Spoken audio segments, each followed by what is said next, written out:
Hi, everyone. Welcome back to the History Club podcast. It's so great to see you guys after such a long hiatus, which I want to apologize for. It should never have gone on this long, but we're back. I do, however, need to address the elephant in the room of this podcast. Where is my co-host? I just want to let you guys know that, unfortunately, Colin will not be continuing with the podcast. This was a decision made by me, the intellectual property holder of the podcast, and it's absolutely nothing personal. I just think that, it's a new era of the podcast. It's season 2, and we need a new co-host.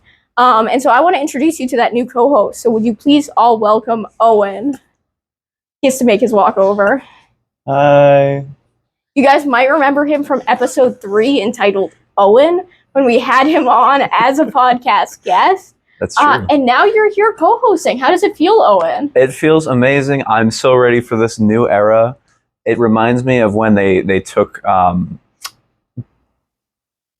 Michael Strahan off of Kelly and Michael. Yeah. My mom was devastated for weeks after that. My mom was too. Yeah, we liked Kelly and Michael. But again, it's nothing personal. It's absolutely nothing personal to the past co-host of the podcast. We thank him for his contributions, certainly, in getting this podcast started. Those are invaluable. But now we're in a new era. Mm-hmm.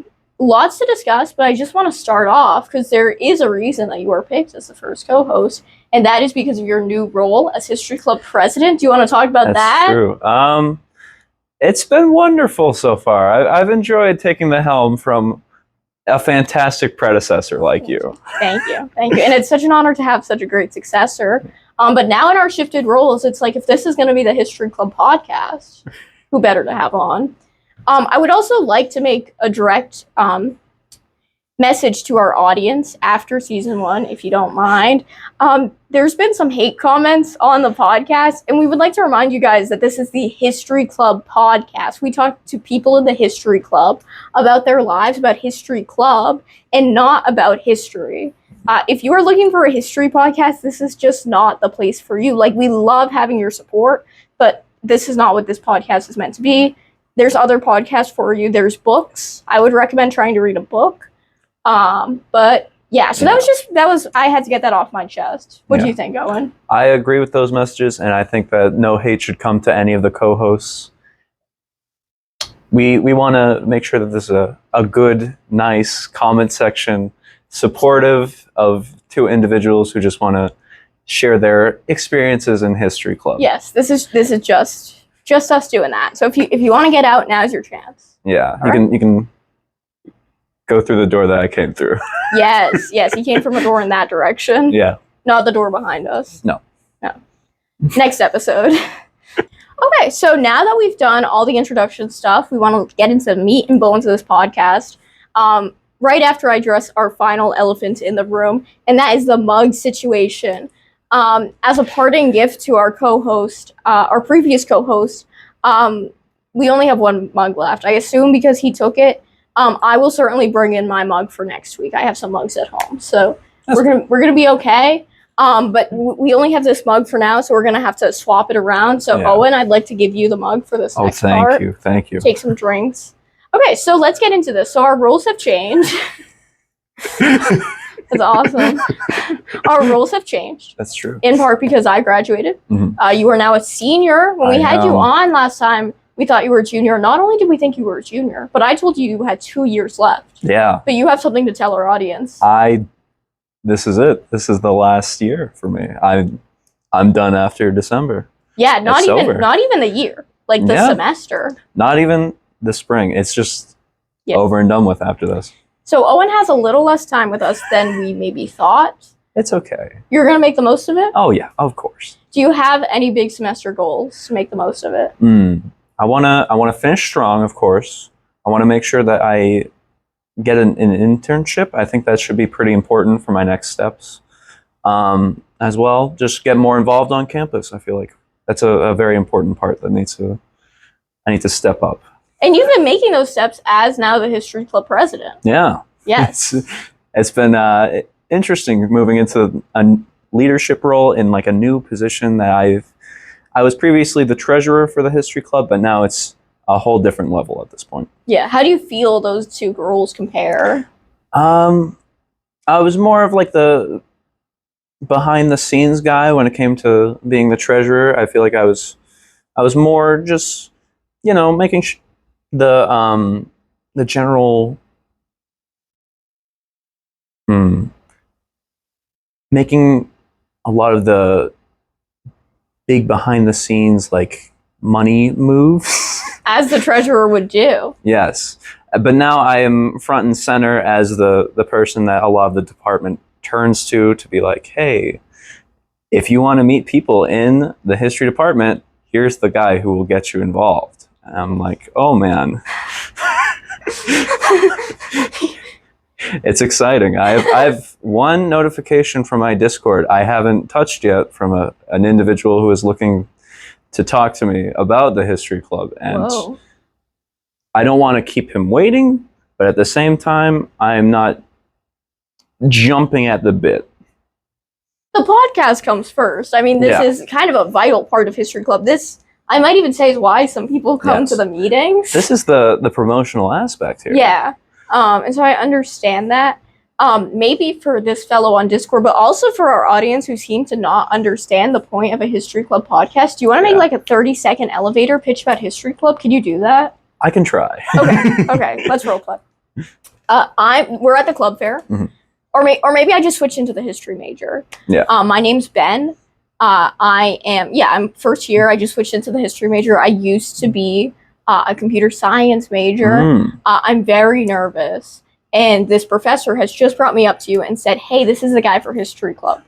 I'm not gonna ask you a question because I'm nervous out of my mind and I'm incapable of words. What do you say to me? I heard you're interested in the history club. What's the history club? The history club. So the history club is a collection of people that are just generally interested in history. We meet every 2 weeks or so, and we have themed nights where we get together and we participate in history-themed games, such as like the one that we just did was Jeopardy. Later on in the semester, we're going to do presentation night. We're going to do Pictionary, all themed around history. Occasionally, we also have pizza. Free pizza is always very good. So if you're interested, currently we're meeting Mondays, 6:30. If you want to come meet some interested history folks, come on down. I was on North Campus of this fictional university, and I saw your flyer and it said you're meeting on Fridays at 2:30 p.m. Yes, yeah. So those are outdated flyers. We are not meeting on Friday at 2:30 p.m. Okay, well, I have a lecture on North for Biology 1 from 5 to 6:15. Do you think this is an issue? It may be an issue, but it's okay if you come in late. We welcome everyone to come in at whatever time. Come and go as you please. Honestly, we're very accepting of anyone who's interested in joining. And what will the Jeopardy be about, or what was the Jeopardy about? Right now, the Jeopardy that we had ones that were themed around the 1800s. We had ones themed around like art, architecture, weapons, stuff like that. And then one that was just a general history overview. Thank you. All right, audience, if you have ever thought, should this man be president, I think that has just proven it. You have gotten hit with like the top 3 questions a history club president will be asked with. Yeah. And I think you performed flawlessly. How do you think you did? I've been working on that. It's been difficult to get those nailed down, but at this point, I think I've got it, and I'm ready to give the elevator pitch. That's awesome. Well, if you happen to be a student at this fictional university, which of course you are not because it's not real. It's not real. But if you were, turn up to History Club. We're not going to tell you where. Nope. We're not going to tell you when. Because... we may have, but that's okay. Don't scroll back. Don't scroll back in the podcast. It's too long for you to do that. And we have 6 other previous episodes for you to go and watch. Yeah, go back to episode 3 instead. Episode 3 is a great one. Can we pivot to episode 3 for a minute, actually? Yeah, we can do that. So that was filmed about, I think, a year plus or minus, I think minus 2 days from today. Did you ever think 1 year ago today, sitting on this podcast, man, I'm going to be the co-host of this one day? Nope, not at all. Never once did that cross my mind. I thought the History Club podcast featuring Campbell and Colin was an institution that could not be disrupted in any shape or form. And just to be clear, it is not. It's an institution that's ongoing that I would say is going to hit new levels of success. I will say change is inevitable.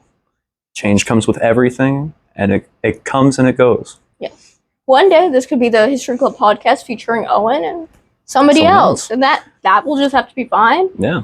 I will remind you that I'm the intellectual property holder of this podcast as the one who thought it up. I also own the equipment, but you know, we can discuss it if it comes up. If it ever comes up. Yeah. I have a question for you. That would be great. 1 year on, what advice would you have to give to yourself? Oh man. Oh, that's such a great question.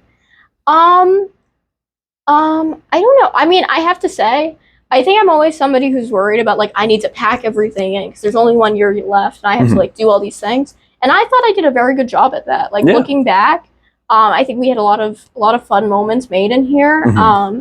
And certainly going back and editing this podcast recently has made me think of that. You know, when we got, Domino's in here several times. Some of which successfully, some of which less successfully. Oh, for sure. But those were always fun nights. I mean,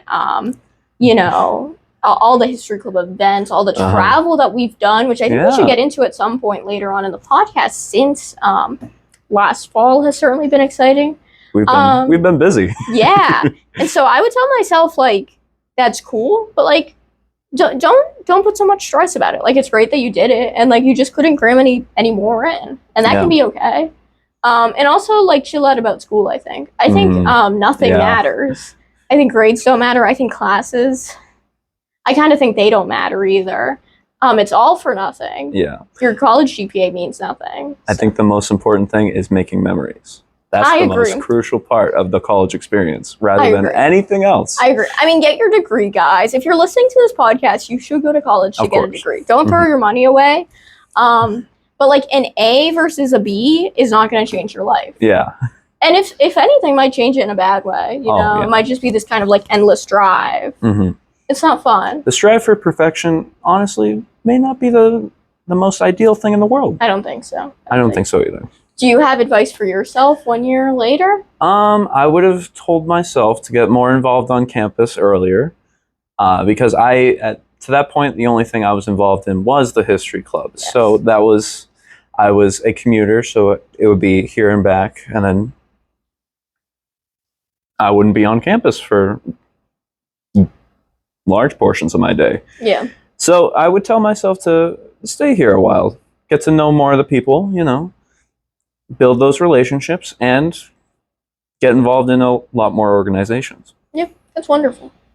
Now, you've graduated, and you have moved on to graduate school. I have an imaginary graduate school. An imaginary graduate school. What has it been like trying to adapt to this new world? It's been a blast. The way I would describe it, let me think. This isn't something I've ever experienced myself. But sometimes in biblical narratives and other spiritual narratives, they describe, I think, the process of going to hell. And I would say that it's probably a similar transition to that. For this, you will need the holy water. Thank you. So I would say that's kind of been what the transition has been like.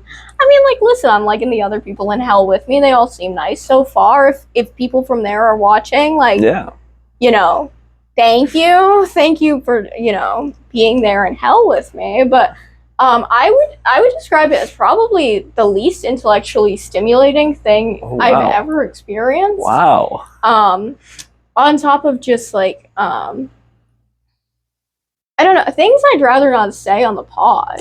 That's fair. But I would say, like, just, like, really some of the worst behavior in a classroom I've ever witnessed. Not really from my fellow graduate students, just to be clear, who have all been quite lovely so far. But I would say it's just been, I mean, I think that's an apt metaphor. Yeah. Right?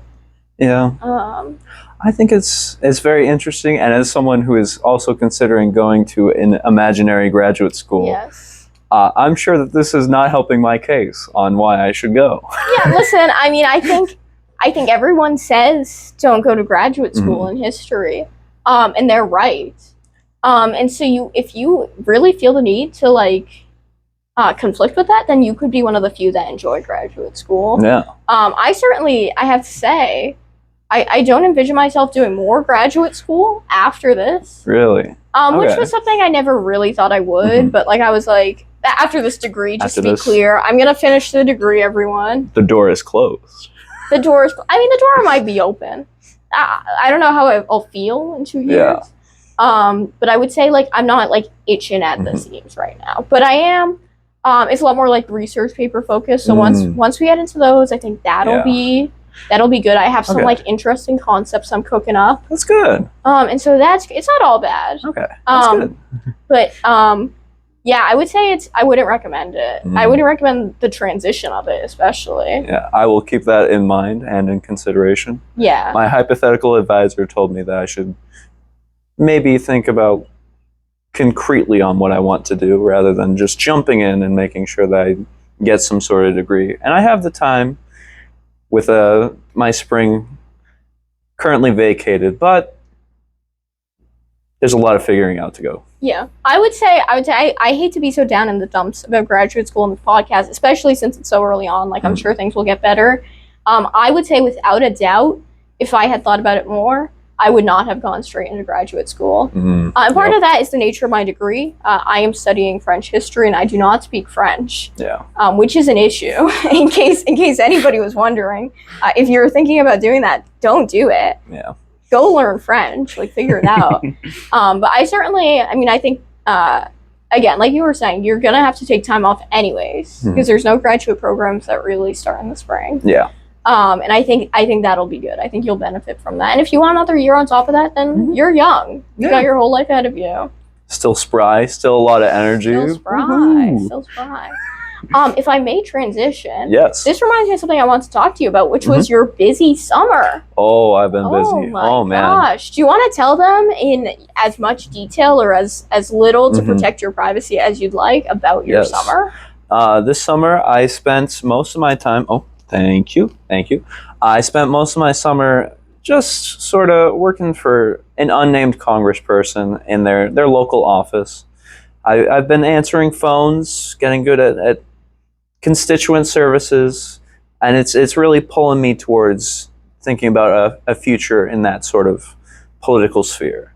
That's awesome. You also, on top of that, worked a little bit in the law world. Yes, I did. I worked for an unnamed lawyer. Yes. I was very good at making files, and that is basically all that he had me do. But that's fine. I mean, that's the low ring on the ladder, on the totem pole. That's true. My money is money. Exactly. And speaking of money is money, you worked a third job. A third job? Can you believe that? I'm a busy man. How do you even get me on this podcast? I don't know. I really don't know. Yes, I worked at an unnamed coffee shop as well. During the weekends, I would make sure that I work at the drive-through window, pass out the coffees, exchange monetary, just general money. Yeah, money. Yeah. Yeah. And so out of those three, is there one that you're like, I mean, I guess maybe you already said it, the congresswoman, like one that you think is most influencing your future direction? Like, do you want to be a baker and a barista, or do you want to be... I have wanted to quit the coffee shop job for a very long amount of time. Are you comfortable saying this on the podcast in case your employer sees? My employer will not see this until years down the line. I am confident about that. Okay, then we're all good. You guys can hear it unfiltered. I will probably be gone. Okay. Or maybe not. Maybe this is... If not, then uh-oh. You heard nothing, unnamed coffee shop boss. That's great. This could blow up. We could get 10,000 views. That'd be incredible. That'd be awesome. Please be nice to us. If this gets 10,000 views, please leave nice comments and not mean ones. And not creepy ones either. Please. Please. So we're thinking not barista. Not barista. Not barista. But we're leaving our options open for maybe a little bit. Yes. Maybe something in the law world, maybe something in the political world, maybe something in the museum world. Yes. I've had a lot of thoughts about which way I'm going to go. Definitely not education, because it seems that a lot of my friends, specifically who have jumped into the education sphere, not having fun. Not happy so far. It's just very drab experience for them. Yeah. As of right now. Yeah. Understandably so. Yeah. Understandably so. All right, that's great. And that's definitely, like, I think maybe a broader view than we heard last time you were on the podcast. Yeah. You're a little bit more, exploring more things, which I think is really great. I'm stretching myself into a bunch of different fields. That's great. That's awesome. That's great. Okay, so I think we've talked about kind of some of your hopes for the semester a little bit, and we can get maybe into more of that later. We've talked about History Club, but there's something else going on this semester, which is new to the History Club. Yeah. Do you know what I'm referencing? What could it be? Fantasy football. Oh, yes. Do we want to talk about that? How did week 1 go? Oh, here, take this right now. Bad. Very bad. I left all of my good players on my bench. None of my good players are playing, except for my beloved player, Devon Achane. Thank goodness. I was very worried for him. Joe Burrow, I love you. Please do better. I need you to do better, please. And I lost. I lost very bad. It was not close, which is very devastating because I was locked in for the next 3 hours from 1 to 4 o'clock. I was just scrolling and refreshing to see what was going on with my team. And if every Sunday is going to be like this, I'm in for a very bad time. Oh, man. Well, I think there's some good news, which is ESPN projects that your next Sunday will not look like this at all. You are projected to have the most points in the league. Projections are never accurate to the T. So, I hope that I win. This is against my good friend, which means that there's higher stakes. However, I don't know. It's a difficult decision for personnel. Having a quarterback that outscored the guy that I picked in the 4th round, I don't know. It's going to be difficult. Yeah, tough spot for you. How would you say you've adjusted? I mean, I think week 1 went great. I think I have no complaints, and I don't want to get too cocky on the pod. Oh. But I knew week 1 would go great. We worked for this. I had a draft board. I researched. Had some nice last-minute additions to my bench. Who eventually made it onto the first starting team. Daniel Jones. Is that his name? Daniel Jones. That is his name. That's his name on the Colts, I believe. Yes, the Colts versus Dolphins matchup was the one thing that took me out. Yeah, completely. He had. He was not even drafted, and then put up a stud of a performance. I mean, I think it was number 2 for quarterbacks last week, and so I really appreciate his contributions. But also, it was the whole team. Yeah. There were very few letdowns on my team this week, and I'm very grateful for those. My defense had a great game. Just overall, it was a great performance against a tough opponent, you know? But, yeah, I mean, definitely week 2, we'll see how it goes. Fortunately, week 2, I'm playing somebody with a couple of players out. Who will likely not switch them to the bench. So I'm feeling like an easy week for you. I'm hoping that we can kind of keep the momentum going, but certainly in week 3, I'm going to have to be making some difficult decisions, especially in regards to that quarterback seat. Does Daniel Jones stay? I believe I have Caleb Williams. Is that his name of the Bengals? Yes, the Bears. The Bears. I'm so sorry, guys. Of the Bears on my bench. Same colors, I think. Yes. And I think I was expecting him to be my starter. And so I kind of went with that last-minute change. And so I'll have to see if I do eventually want to bring him back as a starter, or if my boy Daniel Jones is just going to carry it. Yeah. I hope that he keeps up his production so far. It seems like he's been very good, which is surprising. If you were watching him on the Giants, I could never have imagined this, but anything can happen in the NFL. Fortunately, I wasn't watching him on the Giants, so I didn't know, Yeah. and I got in on that one. So yeah, very good week. Can we go into other sports business? Would that Yes, be okay? we can. I was just thinking about it as well. The Red Sox? The Red Sox. Fantastic season so far. How are you feeling? I am so very excited. I cannot express how excited I am to see them actually be worth caring about once again. Yes, we are hoping for a playoff spot. Hopefully. I hope we are not speaking too soon on this one, but we're hoping for a playoff spot, and we're hoping to compete. Yeah. Devastatingly, I believe they lost today. I did see your text. Yeah, Yes. that was unfortunate. It was a close one too. I think 6-5 is what I saw on Twitter. I think it was actually 5-4. 5-4. Even worse. Even worse. But you can't win them all. Yeah, You can't win them all, and it's true. I mean they've been doing well. Mm-hmm. Certainly, they've taken some hits and they've persisted. I mean, think about Tristan Casas going down so early in the season, and they've still been able to do what they've done. They've already surpassed the amount of wins they got last season. They beautifully adjusted after trading away Rafael Devers. Exactly, when nobody thought they could. I mean, that was really, I think, a low point in the time I've been watching the Red Sox. That felt like a low point at the time, but. And I still love Devers. I know maybe he has more mixed reviews now in Boston, but yeah. That trade, when I saw it come through, I thought, oh, it's over. Season's done. Yeah. No more. But alas. Somehow everything turned around beautifully. Yeah.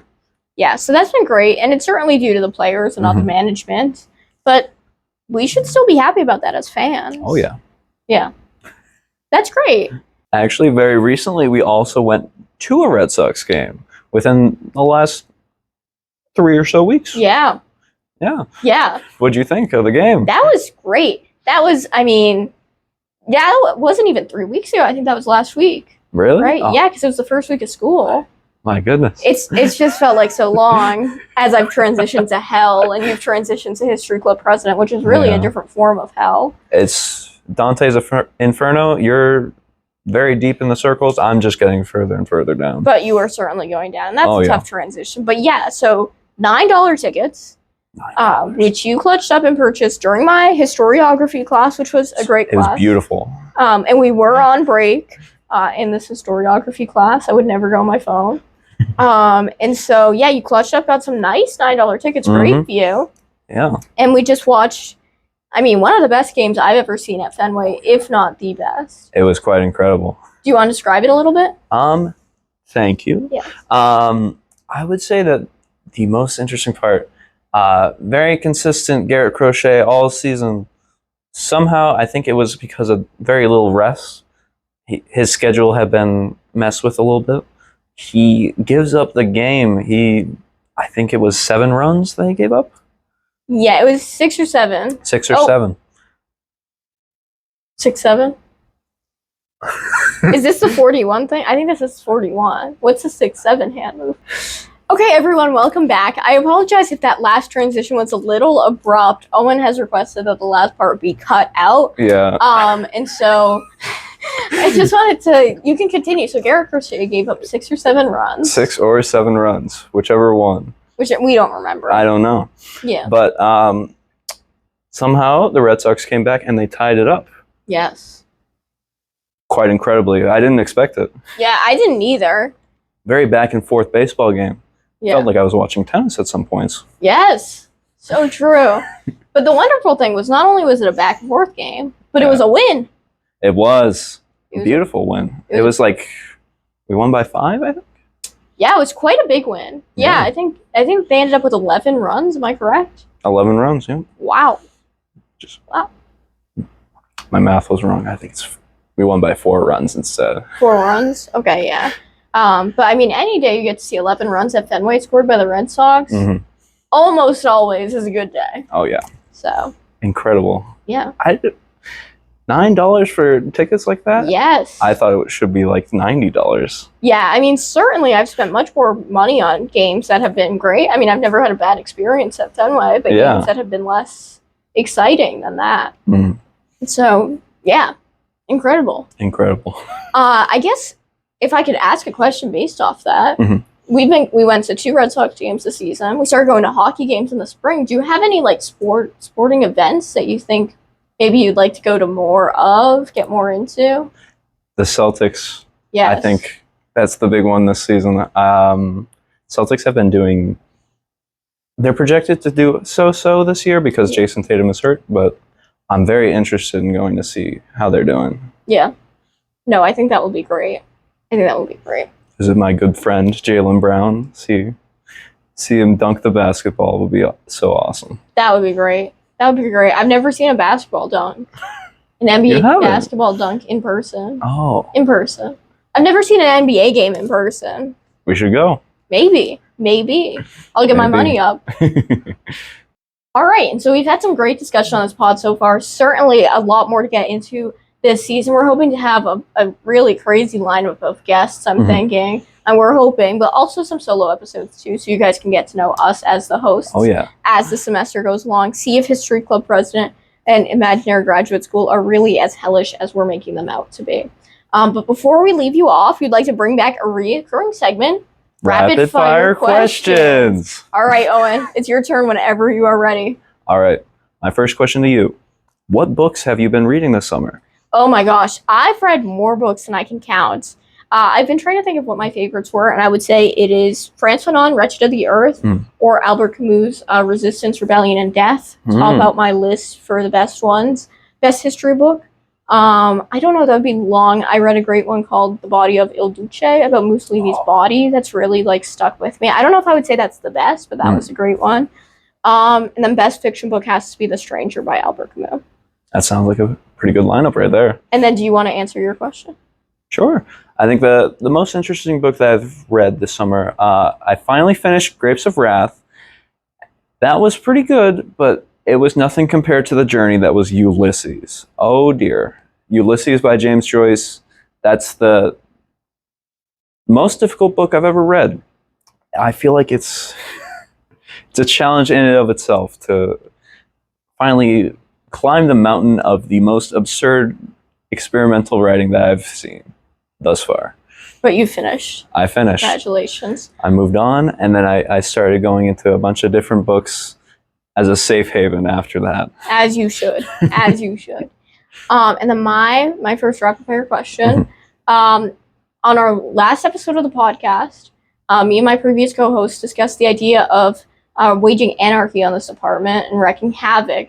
That's certainly something we may have gotten into in the spring. Oh yeah. Do you have a favorite prank that's been performed in this department? Ooh, that's this a good imaginary question. department? Oh, my favorite one that I've pulled.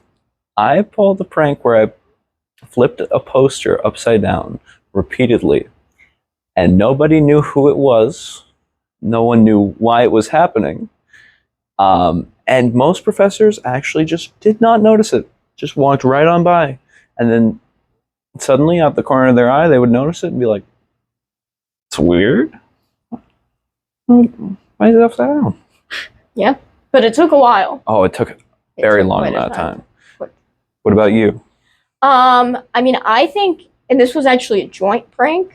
But if our viewers notice any new posters on the wall, that might be because there might be a new one up. And so I don't want to spoil it for our audience in case they haven't seen it yet. But we might have hosted an event. That event might have gotten a poster on the wall. And if we did, I think it would be a very interesting event about LeBron James's legacy. And I think I'm very proud of that prank. Yeah, very good prank. Yeah. For my second rapid fire question, my question to you, what music have you been getting into lately? That's a good one. I have to say that my pace has slowed with like new bands I've listened to, but I did pick up a new one this summer. They were called Rec Hall. They have REC, like recreation, and then Hall. They have only 10 songs, but they are about the best 10 songs I've ever heard. And I saw them live opening for another band, and I would say that without a doubt, they were the best opener I've ever seen. And I went in not knowing their music at all, and they were so good. And so I'd highly recommend to our audience, if you like kind of like indie pop, alt rock stuff, check them out. What about you? Me, specifically, I've been getting into a lot of Chapel Roan. I feel like that very much goes against what I have been talking about lately and on the podcast a year ago at this point. It goes against the very Midwest emo vibe that I've been sort of cornering the market with, as you can probably tell. This is pop punk sort of adjacent. But I've been getting into her music a lot lately, as well as people like Hozier. I went to his concert.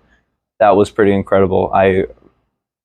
Big fan of Hozier. I loved his performance and the openers. They were both very incredible. That's awesome. And great list. And our viewers might remember some hate towards Chapel Roan in episode 2 of the podcast, but I'm very glad to see things have changed. Yeah, it's a new era. New era for the pod. All right, question number 2. We pulled a lot of pranks, but you have 1 semester left. Is there a prank that you want to pull? Oh, there's a big one that I've had my eye on for a while. There are 2 different, tables here in the department that are just hanging around. And my idea is I'm just going to switch them and see who notices that these 2 have been switched and all the contents that are within the table. I think that may be very jarring to some people. And I think that some people will notice something's wrong, but not realize what it would be. I think that would be a great prank. Yeah, I think we could. I think if we want to pull that off tonight, we could. Yeah. We want to revisit that after the pod. But yeah, it'd be great. That's what I've had my eyes on for a while. That's a great one. That's a great one. And then our last round for rapid fire questions. My question to you: what country would you visit, other than France, if you had the opportunity to visit?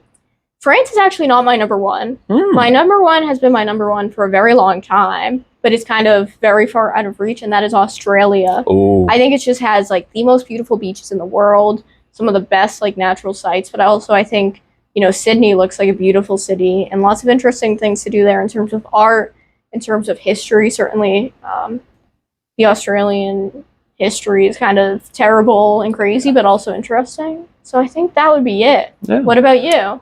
For me, I would love to go to Italy. I feel like that would be such a great adventure. And there's so much history and so much art to go look at. It'd be such a worthwhile endeavor. That's a great one. I actually had a similarly themed last rapid fire question brought up. Wow. So it's interesting we talk about travel. We both went to Copenhagen, Denmark. That was your first time out of the country. Do you have a favorite thing you did there? Oh my goodness. I think my favorite thing that we did a nice walk behind these colored houses that were so incredible. And I think just getting to walk around that city by itself is just such a wonderful experience that I never really thought that would hit me as hard as it did. But getting to experience a different culture like that, it was my first time leaving the country, so I sort of had culture shock in a weird way. Getting to see all these cool monuments, all these cool just different locations, different experiences within that area. Just a great time all around. That's great. That's wonderful. Okay, should we wrap up quick fire questions? Yeah, I think we should. I think that was a wonderful segment. I hope you guys liked the first podcast. Yeah. I hope you're glad we're back. I hope so. And if you aren't, please don't leave a comment. Please. Talk to your friends about it. Talk to your family in private. Yes. Maybe talk to a therapist, a counselor. Just not to us. Yeah. It would hurt our feelings. Please don't be mean to me. Don't be mean. Owen's brand new to this podcast. Cut him some slack. I'm getting Not that used he needs to it. any. Yeah, he's getting used to it. Remember how nervous he was in episode 3? It was bad. It was bad. That was my only memory from that episode for a while. I was so nervous. Do you feel as nervous right now? I think I've been able to lock in, and That's great. I've been able to get used to interacting with the camera, get used to... That's awesome. And your first episode as host, the stakes are so much higher. Oh, yeah. That's wonderful. Well, we're so glad you listened to this podcast. We will 100% be back next week, I think. If not, we'll be back very soon. This podcast will be consistent in round 2. Oh, yeah. And we can't wait for what the future holds. So stay tuned. thank you.